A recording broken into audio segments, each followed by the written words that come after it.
The November rain drummed against the windows of Meridian Dynamics' glass-walled conference room as I gathered the scattered reports from another failed presentation, my hands trembling with a mixture of exhaustion and barely suppressed rage.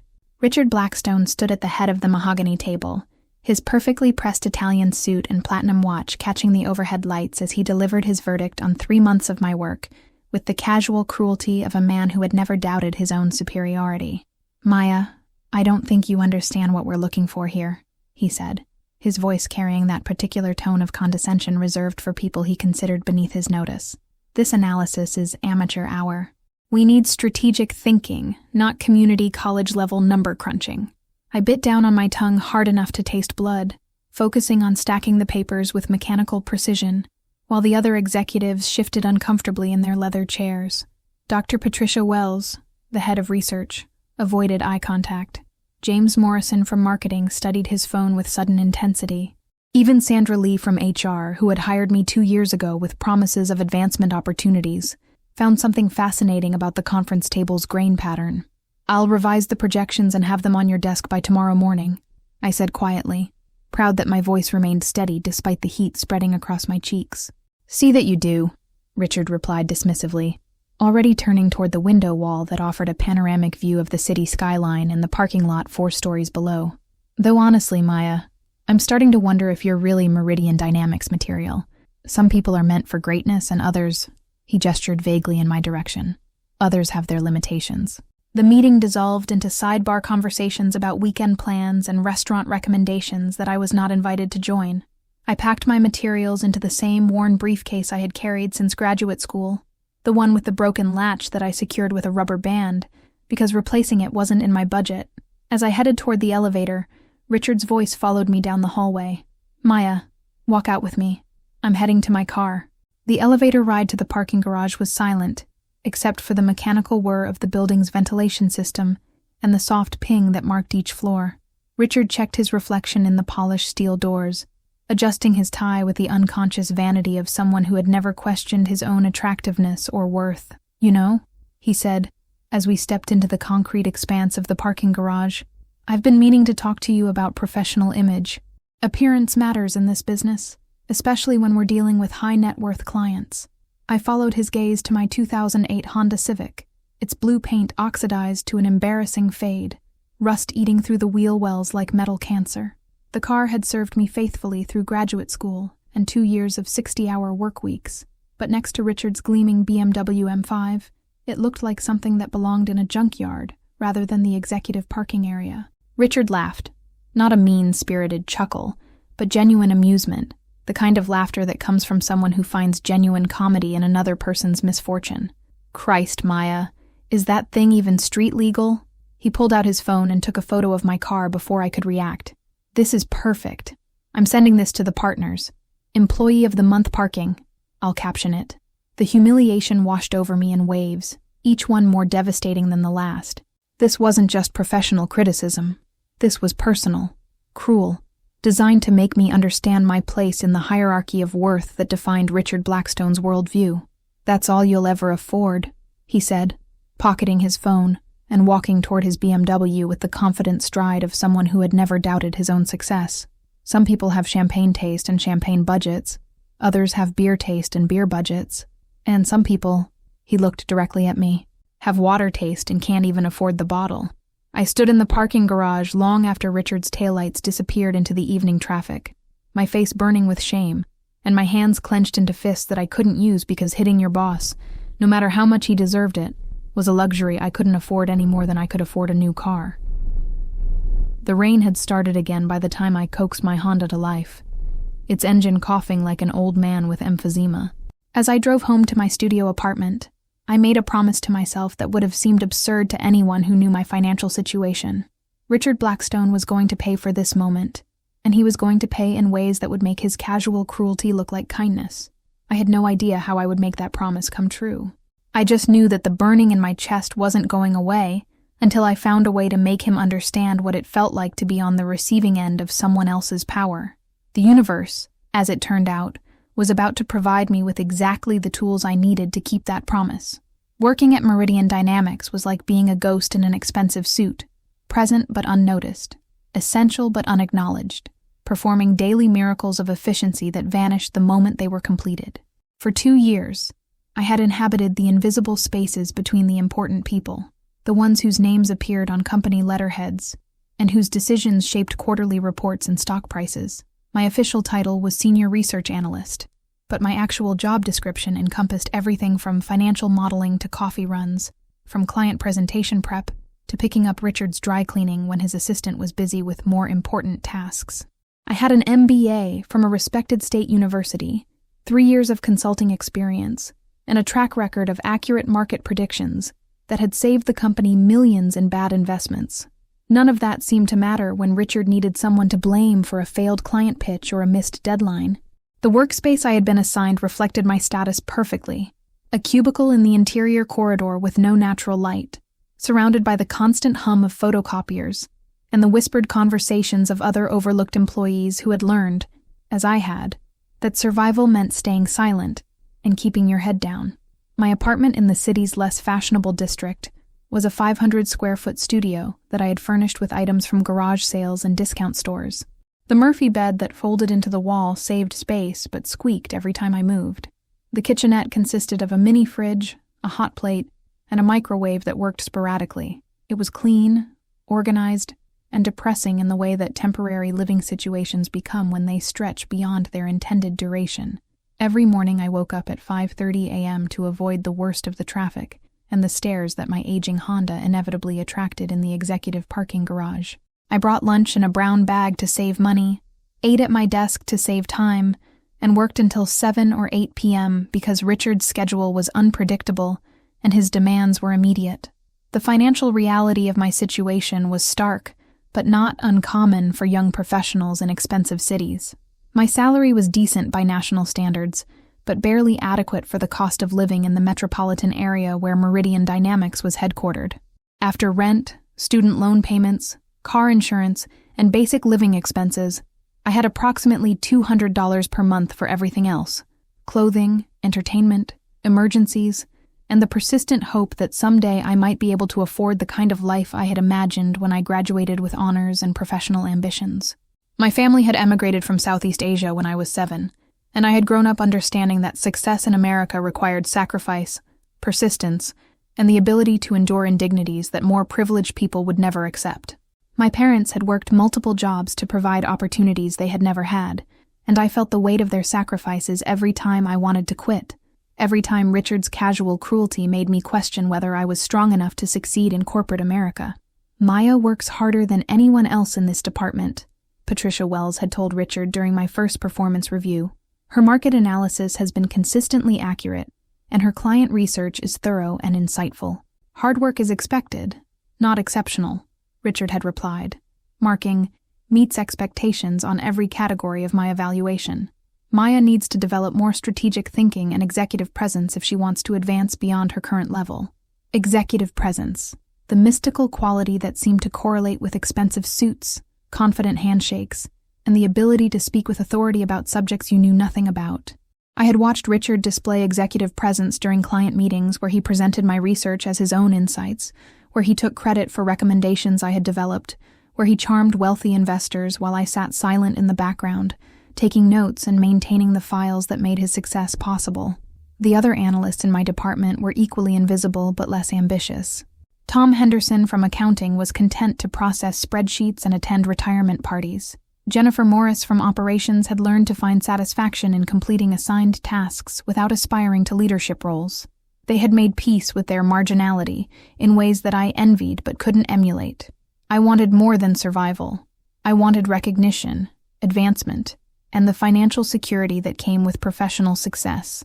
I wanted to drive a car that didn't embarrass me, live in an apartment with a real bedroom, and buy groceries without calculating the cost of every item.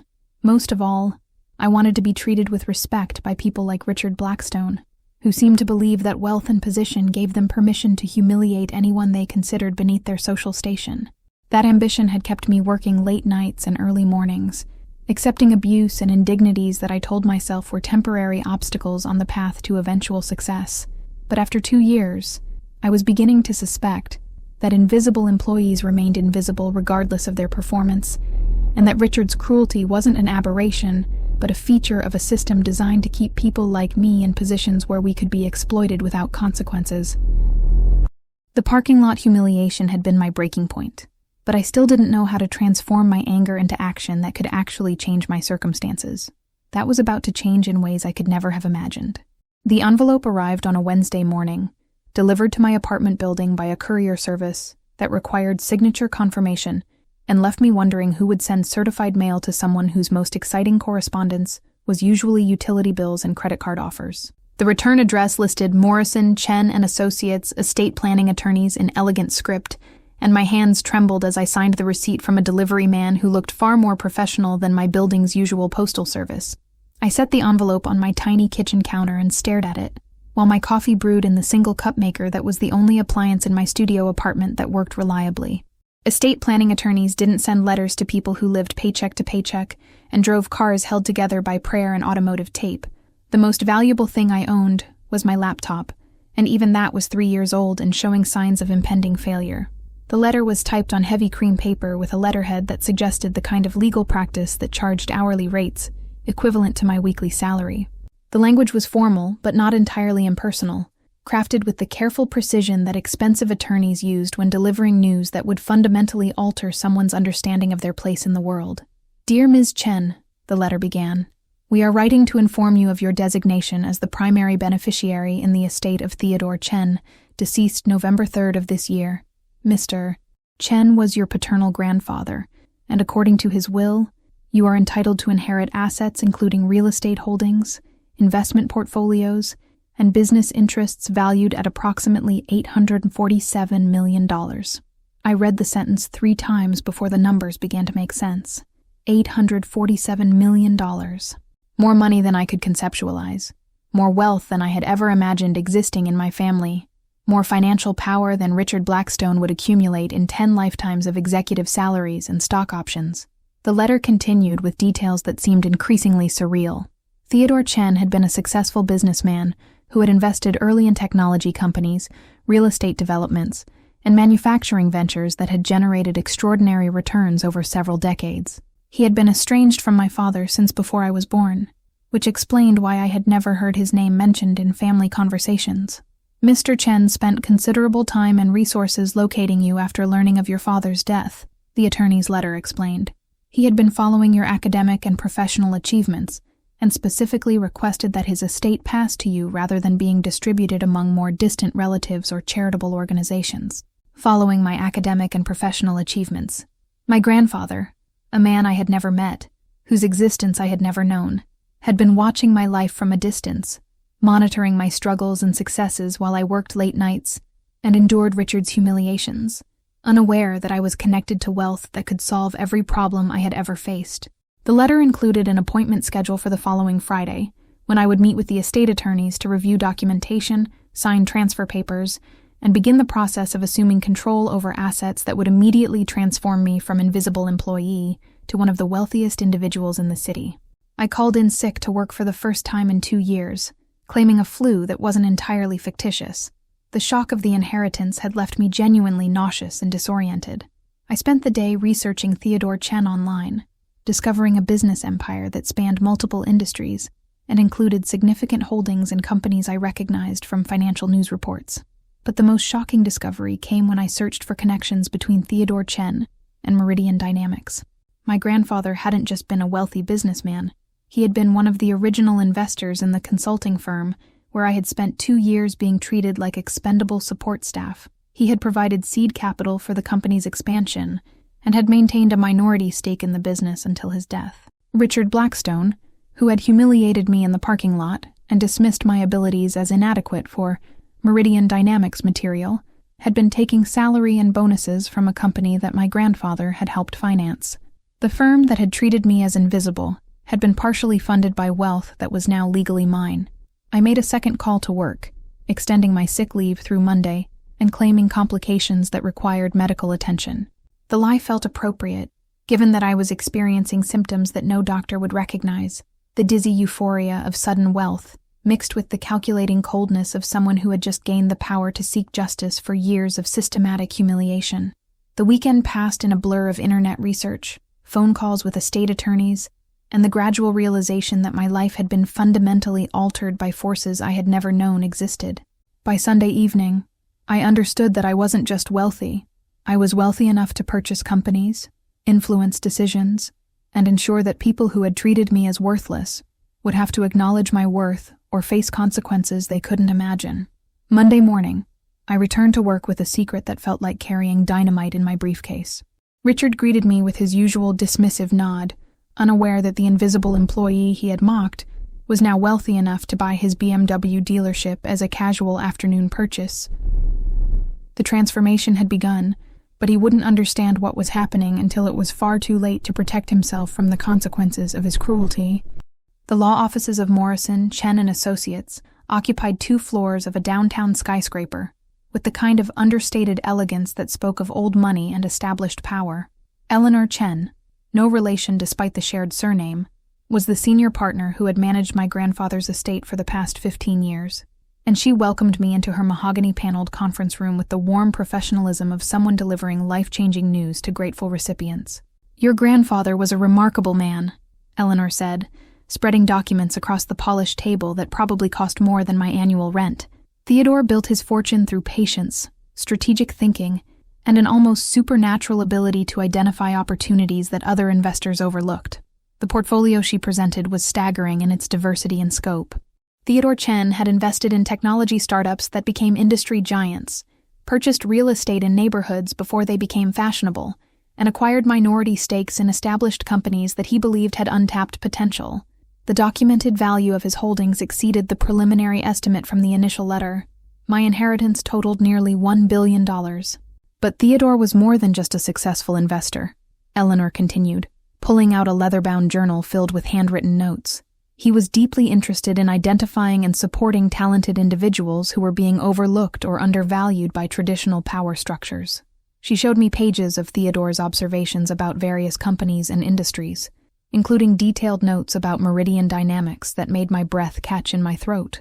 "The consulting firm shows promise," Eleanor read from my grandfather's journal, "but their management practices suggest a fundamental lack of respect for intellectual capital that doesn't conform to their social expectations. They're wasting talent and creating vulnerabilities that competitors could exploit."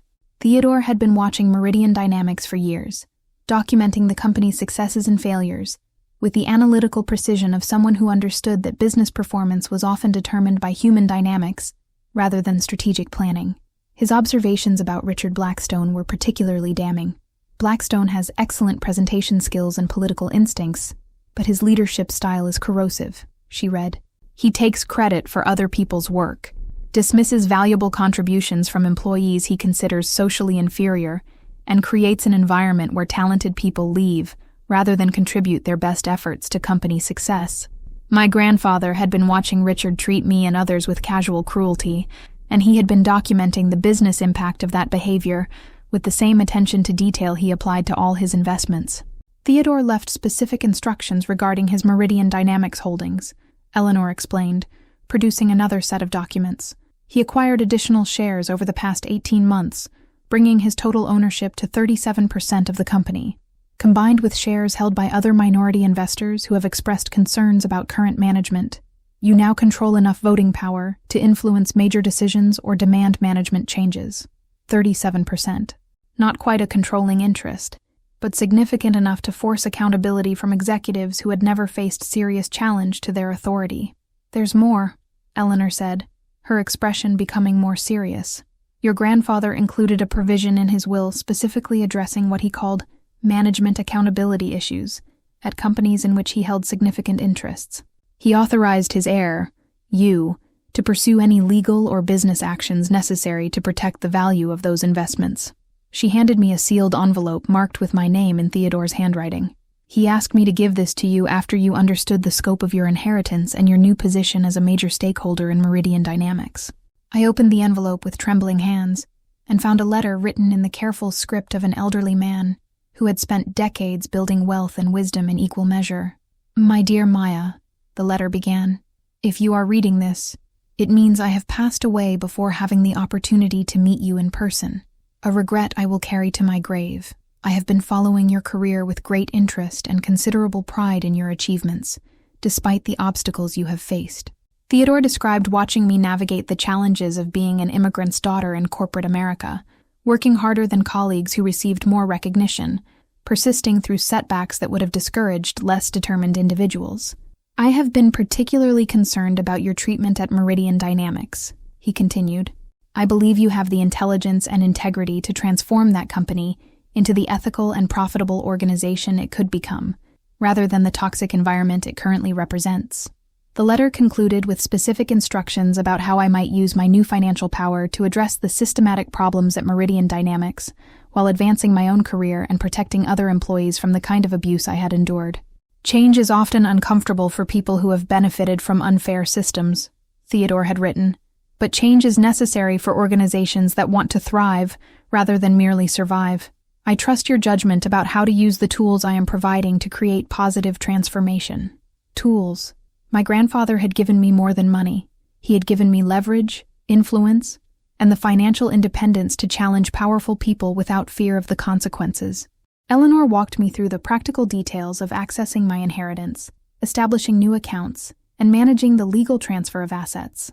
By the time I left her office, I possessed bank cards that could cover any expense I might imagine, and legal documents that gave me significant power over the company, where I had spent 2 years being treated as disposable support staff. The invisible employee was about to become highly visible, and Richard Blackstone was about to learn what happened when someone with real power decided to hold him accountable for his behavior. The next 2 weeks transformed me into someone I had never imagined I could become.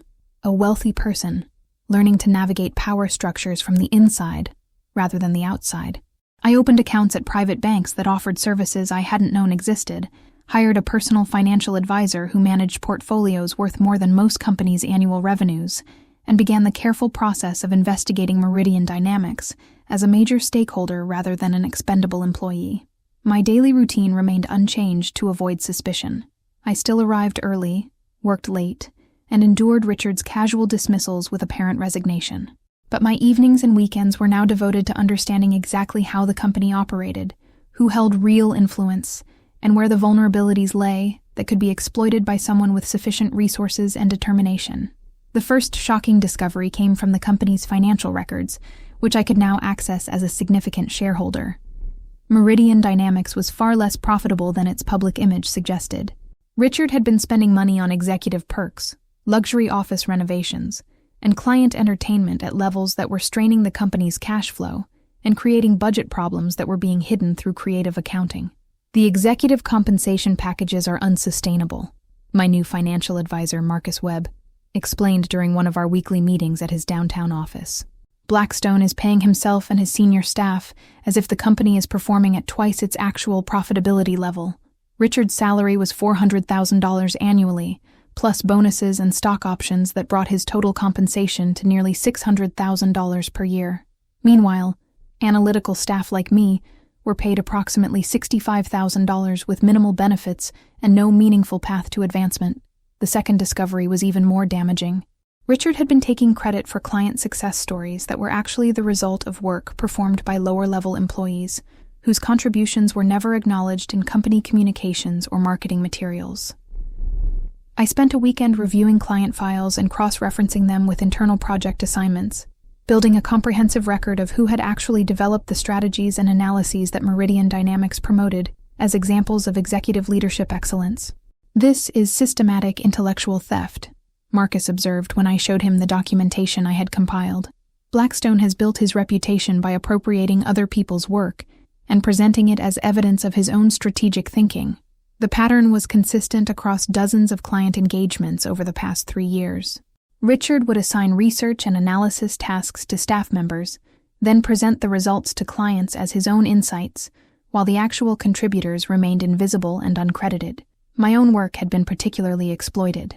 The market analysis that had saved a major client from a disastrous acquisition had been entirely my research, but Richard had presented it as an example of his strategic vision during a company-wide presentation to shareholders.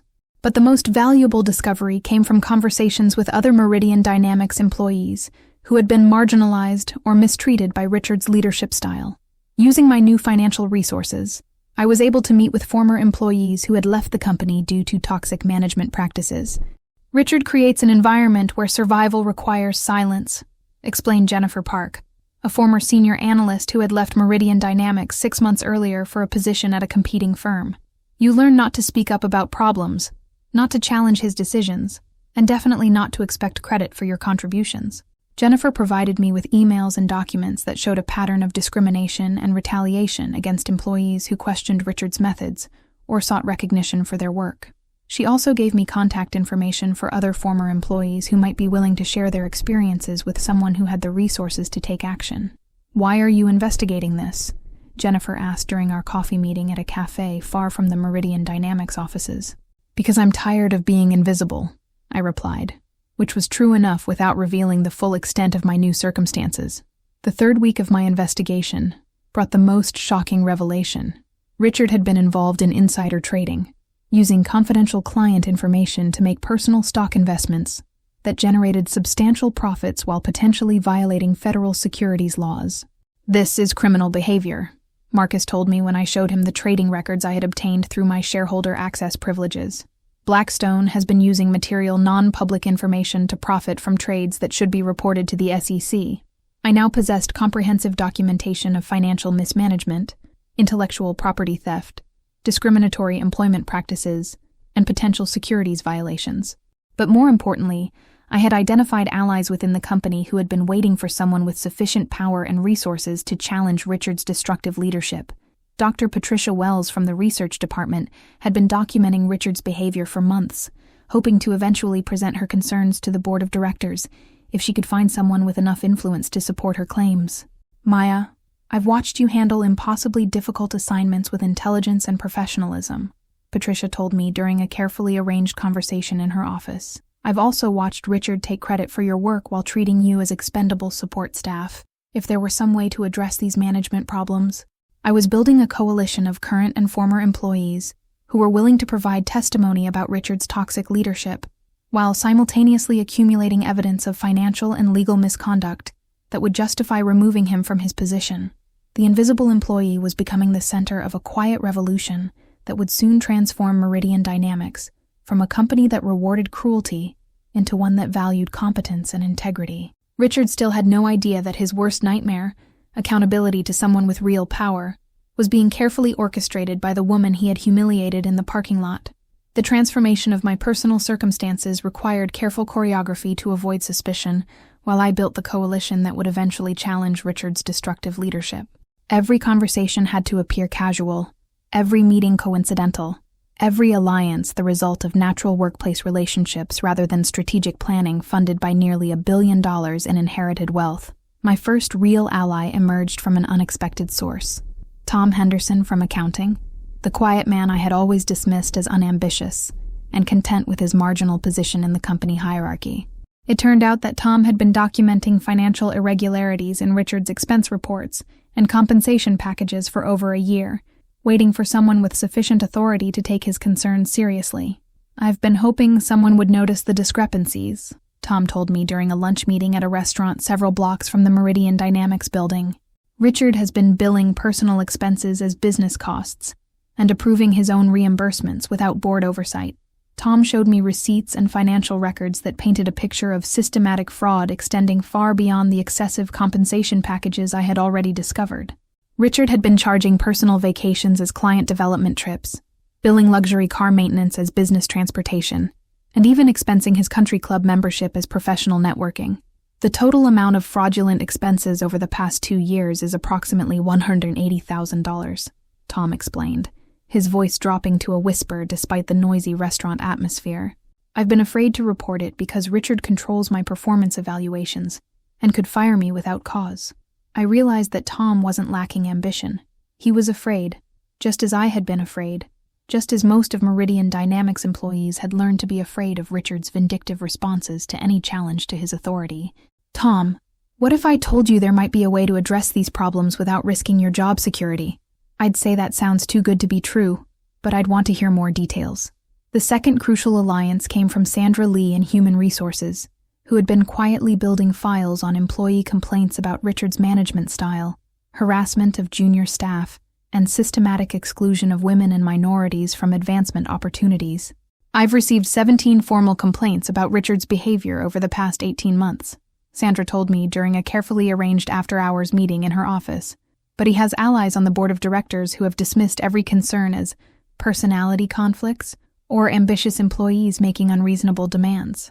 Sandra's files documented a pattern of discrimination that went far beyond my own experiences. Richard had consistently passed over qualified female candidates for promotion, made inappropriate comments about employees' appearance and personal lives, and created a hostile work environment that had driven away some of the company's most talented staff members. I've been hoping someone would file a lawsuit that would force the board to take these issues seriously, Sandra continued. But most employees can't afford to challenge someone with Richard's resources and connections. What if someone did have those resources? I asked carefully. Then Richard Blackstone would be in more trouble than he could possibly imagine. The most important alliance came from an unexpected source, James Morrison from marketing, who had always seemed like one of Richard's loyal supporters, but who privately harbored serious concerns about the company's direction and ethical standards. Richard has been making promises to clients that we can't deliver, James told me during a weekend coffee meeting. He oversells our capabilities, inflates our track record, and then expects the analytical staff to make miracles happen when the actual work begins. James had been documenting instances where Richard's unrealistic promises had nearly resulted in lost clients and damaged relationships with major accounts. He also had evidence that Richard had been lying to the board of directors about client satisfaction levels and revenue projections. I've been thinking about looking for another job, James admitted, but I hate to abandon ship when there might be a way to fix the problems rather than just escape from them. What kind of fixes did you have in mind? New leadership. Someone who understands that sustainable business success requires honesty, competence, and respect for the people who do the actual work. By the end of my 4th week of investigation, I had assembled a coalition of employees who possessed comprehensive documentation of Richard's financial fraud, discriminatory practices, client deception, and toxic leadership. More importantly, I had identified people who were willing to take action if they could be assured that challenging Richard wouldn't result in retaliation or job loss. The final piece of my coalition came from outside the company. 3 former Meridian Dynamics employees who had left due to Richard's behavior and who were willing to provide testimony about their experiences if legal action became necessary. Richard made my work life unbearable, explained David Chen, a former senior analyst who had left 6 months earlier for a position at a competing firm. He took credit for my client recommendations, excluded me from meetings where my projects were discussed, and eventually forced me out by making it impossible to succeed. David's story was nearly identical to my own experience, and his documentation provided additional evidence of the systematic pattern of exploitation that characterized Richard's management style. I now had allies inside and outside the company, comprehensive evidence of multiple forms of misconduct, and the financial resources to support legal challenges that could remove Richard from his position and transform Meridian Dynamics into the kind of organization where competence was valued over politics. The invisible employees were about to become very visible, and Richard was about to discover that his victims had found a champion with the power to hold him accountable for years of cruelty and corruption. The boardroom confrontation was still a week away, but the revolution had already begun. The law offices of Sullivan & Associates specialized in corporate litigation and executive accountability cases, and Margaret Sullivan herself agreed to take my case after reviewing the evidence I had assembled against Richard Blackstone and Meridian Dynamics. Her conference room walls were lined with framed news articles about high-profile victories against corrupt executives, discriminatory employers, and companies that had thought their wealth and influence made them immune to consequences. "This is one of the most comprehensive documentation packages I've seen in 20 years of practice," Margaret said, spreading my files across her conference table. "You have evidence of financial fraud, securities violations, discriminatory employment practices, and systematic intellectual property theft. Any one of these issues would justify legal action, but together they represent a pattern of corporate misconduct that could result in criminal charges." Margaret had built her reputation by taking on powerful executives who believed their positions protected them from accountability. She had won settlements in excess of $50 million for clients who had been wrongfully terminated, discriminated against, or retaliated against for reporting illegal behavior. "The challenge," she continued, "is that Richard Blackstone has significant resources and will hire expensive legal representation to fight any charges. He also has political connections that could complicate prosecution efforts. What if money wasn't an issue? I asked. What if my legal budget was essentially unlimited? Margaret's eyebrows rose slightly. In that case, we would have a significant advantage. Corporate executives usually win these battles because they can outspend their accusers. If you have comparable resources, the playing field becomes much more level. I authorized Margaret to assemble a litigation team that included forensic accountants, securities law specialists, and employment discrimination experts. The retainer alone cost more than I had earned in my entire life as a Meridian Dynamics employee, but I now had access to wealth that made such expenses trivial. The forensic accounting investigation revealed the full scope of Richard's financial misconduct. Beyond the fraudulent expense reports and excessive compensation, he had been manipulating company financial statements to inflate his own performance bonuses while understating the contributions of other employees. Mr. Blackstone has stolen approximately $400,000 from Meridian Dynamics over the past 3 years, the lead forensic accountant reported. He's also violated his fiduciary duties as an executive by making decisions that benefit himself rather than shareholders. The securities law analysis was even more damaging. Richard's insider trading activities had generated over $200,000 in illegal profits using confidential client information. The evidence was sufficient to support federal criminal charges that could result in substantial prison time. The SEC takes these violations very seriously, Margaret's securities specialist explained. Executives who use material non-public information for personal trading face both civil penalties and criminal prosecution. But the most powerful legal weapon was the evidence of systematic discrimination and harassment that Sandra Lee had been documenting in her HR files. Combined with testimony from current and former employees, we had a compelling case for a hostile work environment lawsuit that could expose Meridian Dynamics to massive financial liability. Companies can be held responsible for executive behavior that creates discriminatory conditions, Margaret's employment law expert told me. If we can show that the board of directors knew about these problems and failed to address them, the potential damages could exceed $10 million. While the legal team prepared formal complaints and filing strategies, I worked with my financial advisor to establish the mechanisms that would allow me to take control of Meridian Dynamics through my shareholder position and the support of other minority investors who had grown concerned about the company's direction. You need 45% of the voting shares to force significant changes, Marcus Webb explained during one of our strategy sessions. You currently control 37% through your grandfather's holdings. We need to identify 8% more among other shareholders who might support management changes. The research revealed that Dr. Patricia Wells owned 3% of company shares through her retirement account, and Tom Henderson controlled another 2% through employee stock options he had accumulated over 15 years with the company. 3 other minority shareholders owned the remaining 3% needed to achieve voting control. All of these shareholders have expressed concerns about Richard's leadership in private conversations, Marcus reported. They're likely to support management changes if they believe the action is legally justified and financially beneficial. I now had the legal case, the financial resources, and the shareholder support necessary to remove Richard from his position and install new leadership that would transform Meridian Dynamics into a company that valued competence and integrity over politics and personal connections. The final element of my preparation was the most personal, deciding exactly how to reveal my new circumstances to Richard and the other executives who had treated me as invisible and expendable. You have several options, Margaret explained during our final strategy meeting. We can file lawsuits and let the legal process play out over months or years. We can negotiate privately and try to reach settlements that avoid publicity, or we can confront them directly with evidence and demands for immediate changes. I want to confront them directly, I said, without hesitation. I want Richard to understand exactly who he was dealing with when he decided to humiliate me in that parking lot. That's the most dramatic option, but it's also the riskiest.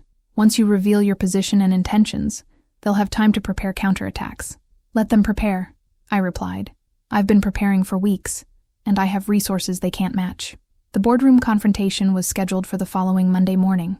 Richard had no idea that the invisible employee he had dismissed and degraded was about to walk into that meeting as one of the most powerful people in the room. Sunday evening arrived with the weight of impending justice and the nervous energy of someone about to fundamentally alter the balance of power in her professional world.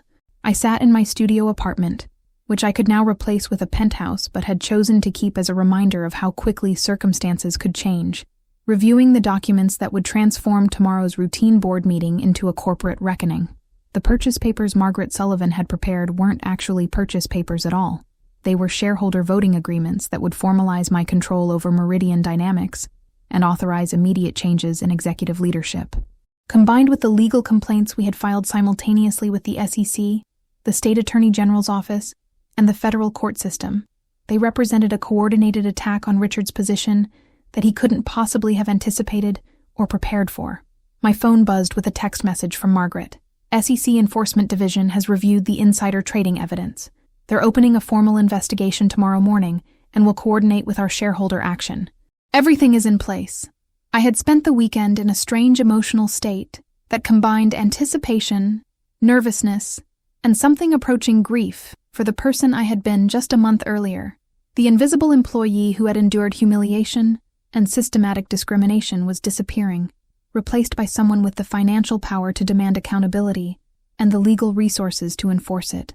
But the transformation wasn't complete until Richard understood what had happened, until he faced the consequences of treating someone as worthless who actually possessed the means to destroy his career and reputation. I went to bed early but slept poorly, my dreams filled with scenarios of confrontation and revenge that felt both satisfying and terrifying.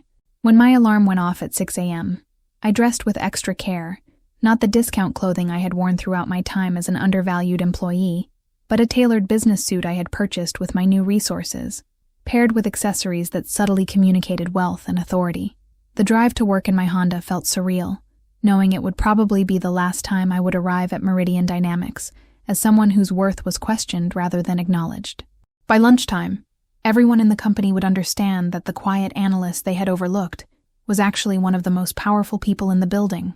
I arrived at the office at my usual early hour and spent the morning completing routine tasks with mechanical precision. My mind focused on the 10 a.m. board meeting where I would reveal the evidence that would end Richard's career and begin the transformation of Meridian Dynamics into a company that valued competence over cruelty. At 9:45 a.m., I gathered the documents I had prepared and walked toward the executive conference room with the measured pace of someone who had learned to control her emotions, even in moments of extreme stress. Margaret Sullivan was already in the building, having arrived early to coordinate with other board members and ensure that the legal framework for immediate action was properly established. The conference room was arranged exactly as it had been for every other board meeting I had attended as a silent note-taker. Richard at the head of the table, other executives arranged by hierarchy and influence, comfortable in their assumption that this would be another routine discussion of quarterly performance and strategic planning. Richard looked up as I entered and frowned slightly, perhaps wondering why I was carrying a briefcase instead of my usual notepad, and wondering why Margaret Sullivan was accompanying me into a meeting where my presence was normally barely tolerated. "Maya, we don't need note-taking today," Richard said dismissively. "This is just a brief quarterly review." "Actually, Richard," I replied, my voice steady and professional, "I'm not here to take notes. I'm here as the majority shareholder of Meridian Dynamics to address significant concerns about executive management and corporate governance." The silence that followed was absolute. Every person in the room stared at me with expressions ranging from confusion to disbelief, unable to process the information that the woman they had treated as support staff was claiming ownership of the company that employed them. Richard's face went through several color changes before settling on an unhealthy shade of red. "Maya, I don't know what kind of game you're playing, but this is neither the time nor the place for whatever point you're trying to make." "I'm not playing a game," I said, opening my briefcase and placing copies of the shareholder agreements on the table in front of each board member. "I inherited 37% of this company from Theodore Chen, who passed away 6 weeks ago. Combined with proxy votes from other concerned shareholders, I now control 46% of Meridian Dynamics and have the legal authority to demand immediate changes in executive leadership." Margaret Sullivan stood and began distributing additional documents: the SEC complaint, the employment discrimination lawsuit, and the forensic accounting report that detailed Richard's financial crimes. "Mr. Blackstone," Margaret said formally, "you are being served with legal notice of multiple federal and state investigations into your conduct as an executive of this company. The Securities and Exchange Commission is investigating your insider trading activities. The State Attorney General is reviewing evidence of financial fraud, and we are filing a comprehensive employment discrimination lawsuit on behalf of current and former employees. Richard's confident demeanor crumbled as he realized that his career, reputation, and freedom were all suddenly at risk. The woman he had humiliated in the parking lot had just revealed herself to be his worst nightmare, someone with the resources and determination to hold him accountable for years of cruelty and corruption. The silence in the room was indeed louder than his laughter had been. The conference room had never been quieter, the kind of profound silence that follows revelation so shocking that human brains require time to process information that contradicts everything they thought they understood about reality. Richard sat frozen in his leather chair, the shareholder documents scattered before him like evidence at a crime scene, while the other board members read through legal complaints that detailed years of misconduct they had either ignored or actively enabled. Dr. Patricia Wells was the first to find her voice. "Maya, I knew Theodore Chen was an investor in the company, but I had no idea you were related to him. How long have you known about your inheritance?" "I learned about it 3 weeks ago," I replied, maintaining the professional calm I had practiced for this moment. The same week that Richard decided to photograph my car and mock my financial situation in the parking lot. The irony wasn't lost on anyone in the room. While Richard had been laughing at my supposed poverty, I had been inheriting nearly $1 billion and the legal authority to terminate his employment and destroy his reputation. James Morrison from marketing looked between me and Richard with visible shock. "You're telling us that Maya, our Maya, is now the majority owner of Meridian Dynamics, controlling shareholder," I corrected.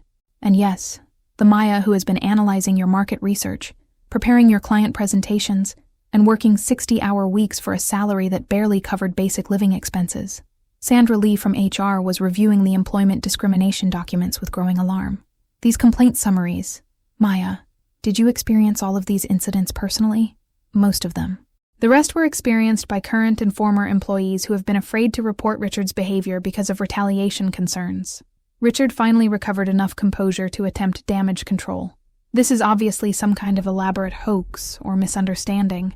Maya is a disgruntled employee who's trying to create problems because she's unhappy with her performance evaluations." Margaret Sullivan responded before I could speak. "Mr. Blackstone, my client's inheritance has been verified by multiple independent sources, including the probate court that processed Theodore Chen's will. The shareholder documentation has been reviewed by the SEC and the State Corporate Registration Office. There is no hoax or misunderstanding." She placed additional documents on the table: bank statements showing my new account balances, legal filings that had been submitted that morning, and correspondence from federal investigators who were already reviewing evidence of Richard's crimes. "Furthermore," Margaret continued, "the employment discrimination and financial fraud charges are supported by testimony from 17 current and former employees, forensic accounting evidence covering 3 years of irregularities, and documentation of systematic violations of federal securities laws."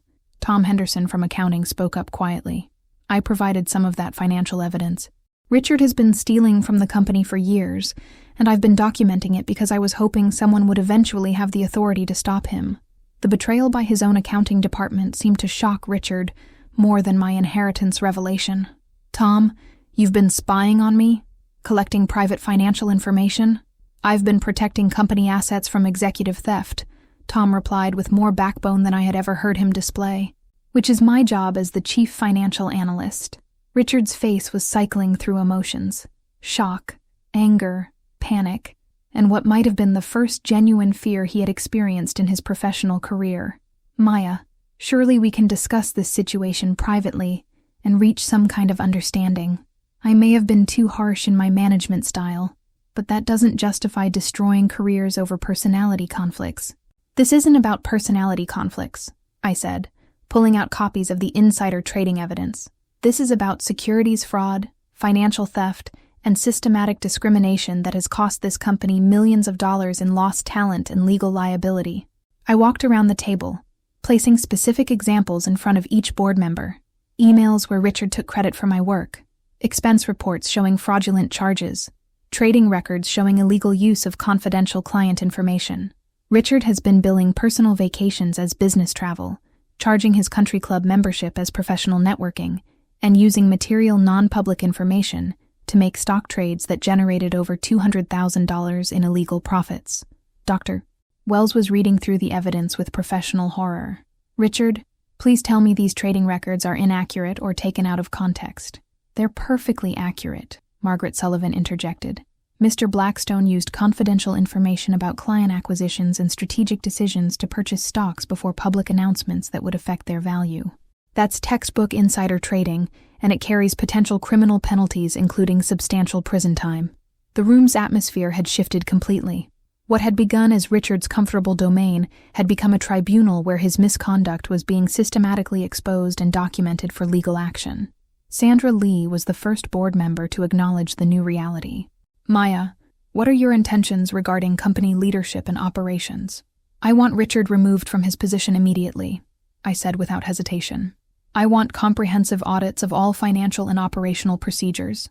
And I want policies implemented that ensure employees are valued for their contributions, rather than their social connections, or willingness to remain silent about misconduct." Richard made one final attempt to maintain control. "The board has the authority to reject these demands. Maya may be a shareholder, but she doesn't have unilateral power to make management decisions." "Actually," Margaret Sullivan said with professional satisfaction, "she does. The shareholder voting agreements signed this morning by concerned investors give Maya 46% controlling interest. Combined with her legal standing as the victim of discrimination and retaliation, she has both the authority and the justification to demand immediate management changes." I looked directly at Richard, the man who had spent 2 years treating me as invisible and expendable, who had mocked my financial situation while stealing from the company I now controlled. "Richard, you're fired. Security will escort you from the building within the hour, and you're banned from company property pending the outcome of federal investigations into your criminal behavior." The silence that followed was indeed louder than his laughter had ever been. 6 months later, I sat in the executive office that had once belonged to Richard Blackstone, reviewing quarterly reports that showed Meridian Dynamics' most profitable and productive period in its corporate history. The view from the corner office included the parking lot where Richard had once mocked my rusty Honda, though that car had long since been replaced by a Tesla that I had purchased not for status, but for the simple pleasure of driving something reliable and environmentally responsible.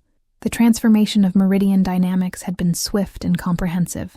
Within 48 hours of Richard's termination, federal agents had arrived to execute search warrants for his office and computer systems, finding additional evidence of financial fraud and securities violations that had expanded their criminal investigation beyond my original complaints. Richard himself was currently awaiting trial on 14 federal charges, including insider trading, wire fraud, and conspiracy to defraud investors. His legal troubles had made national news as an example of executive corruption and the importance of corporate accountability. The man who had once seemed untouchable was now facing the possibility of 20 years in federal prison. But the more satisfying transformation had been in the company's culture and employee morale. Patricia Wells had accepted the position of Chief Operating Officer and had implemented policies that ensured intellectual contributions were properly credited and compensated. Tom Henderson had been promoted to Chief Financial Officer and had established transparent accounting procedures that prevented the kind of executive theft that Richard had practiced for years. Sandra Lee had restructured the Human Resources Department to create genuine protection for employees who reported misconduct, and her new policies had attracted talented professionals who had previously avoided Meridian Dynamics due to its reputation for toxic management. The financial impact had been immediate and substantial. Employee turnover had dropped by 60%, client satisfaction ratings had improved significantly, and revenue had increased as talented staff members were finally able to contribute their best work without fear of retaliation or having their achievements appropriated by self-serving executives. Maya, the Patterson Industries contract has been renewed for 3 years, Patricia reported during our weekly executive meeting. They specifically mentioned the improved quality and integrity of our analytical work as factors in their decision. Patterson Industries had been one of the clients that Richard had nearly lost through his practice of over-promising and under-delivering. Under our new management structure, they had become one of our strongest supporters and had referred several other major clients to our services. The employee satisfaction surveys show 91% positive responses, Sandra added. People are saying this is the first time they've felt valued and respected for their contributions. I had decided to maintain my position as a working executive, rather than simply being an owner who collected profits. The CEO role allowed me to directly influence company culture while using my business skills in ways that had never been possible when I was trapped in a support position. The personal satisfaction was profound, but complicated.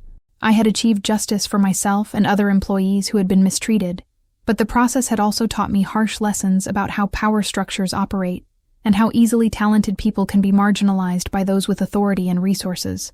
"I still can't quite believe you went from note-taker to CEO in a single morning," James Morrison commented during a client lunch meeting. "Though I have to say, you're a much better leader than Richard ever was."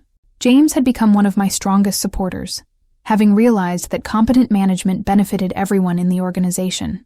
His marketing strategies were now based on our actual capabilities, rather than Richard's inflated promises, and client relationships had improved dramatically as a result. The legal settlements had been substantial but secondary to the cultural changes. Meridian Dynamics had paid significant damages to former employees who had been discriminated against or retaliated against, and we had established scholarship programs for young professionals from underrepresented backgrounds who were entering business careers. My personal financial situation remained surreal. The inheritance that had made this transformation possible was so vast that I could have purchased several companies like Meridian Dynamics without significantly impacting my wealth. But I had learned that money was only valuable when it was used to create positive change, and transforming one toxic workplace into an ethical and productive organization felt more meaningful than any luxury purchase. I had kept my studio apartment as a weekend retreat and personal reminder of how quickly circumstances could change, but I had also purchased a house with a proper home office where I could work on the strategic planning that kept Meridian Dynamics competitive and growing. The rusty Honda that Richard had mocked was now displayed in the company lobby as a symbol of the fact that worth should be measured by contributions rather than appearances. Employees often brought visitors to see Maya's car and hear the story of how executive arrogance had been transformed into corporate accountability. Richard's BMW had been seized by federal authorities as proceeds from his criminal activities and would eventually be sold at auction to compensate the victims of his financial crimes. The most meaningful outcome had been hearing from other employees who had found the courage to challenge misconduct in their own organizations. My story had become a case study in business schools and legal seminars about the importance of corporate governance and the power of documentation in holding executives accountable. "You showed people that even the most powerful executives have to face consequences if they abuse their positions," one former colleague told me during a conference on workplace ethics. That gives hope to employees who feel trapped in toxic situations. I had learned that real success wasn't measured by the car you drove or the office you occupied, but by your ability to create conditions where other people could thrive and contribute their best efforts without fear of retaliation or exploitation. The invisible employee had become visible not through wealth or status, but through the courage to demand justice and the persistence to see it through to completion. Richard Blackstone's laughter had been silenced, but the real victory was that talented people throughout Meridian Dynamics were no longer afraid to make their voices heard.